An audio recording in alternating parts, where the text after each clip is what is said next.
À l'instar d'une trentaine de pays sur le continent africain, les 16 États ouest-africains sont actuellement en transition numérique.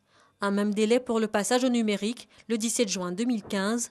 Le temps presse donc, les actions se multiplient et se font plus concrètes. Cet atelier sur la transition numérique en Afrique de l'Ouest est l'occasion d'un partage d'expériences autour de 3 thématiques. Premièrement, le choix des technologies à adopter pour la télédiffusion en numérique. Deuxièmement, la gestion des fréquences entre télédiffusion et télécommunications. Et enfin, le mode de financement des projets de transition numérique. Pour la Côte d'Ivoire, la technologie choisie pour la télédiffusion et le numérique terrestre, le ministre de la Poste et des TIC nous en donne les raisons.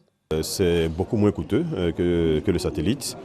On n'a pas l'évidence d'être à 100% peut-être de couverture du territoire national, mais nous serons à un pourcentage très élevé. Un choix plus économique, évalué à un peu moins de 50 milliards de francs CFA, alors que la majorité des États de l'UEMOA optent pour un prêt auprès d'institutions financières, la Côte d'Ivoire prévoit un autre mode de financement de son projet de transition.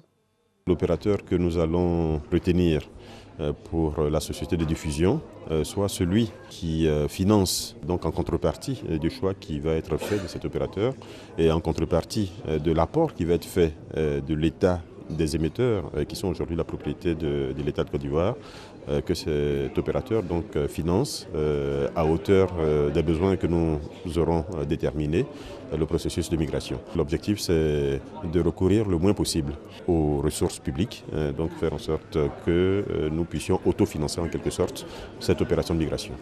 Autre préoccupation évoquée lors des discussions, les conséquences pour les pays d'un éventuel retard dans le passage au numérique.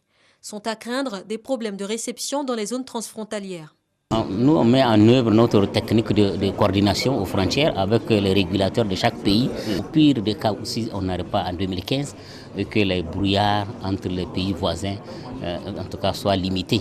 On note pour conclure que les processus de transition numérique suivent leur cours dans les différents pays concernés. Le Rwanda, l'île Maurice et la Tanzanie l'ont déjà achevé.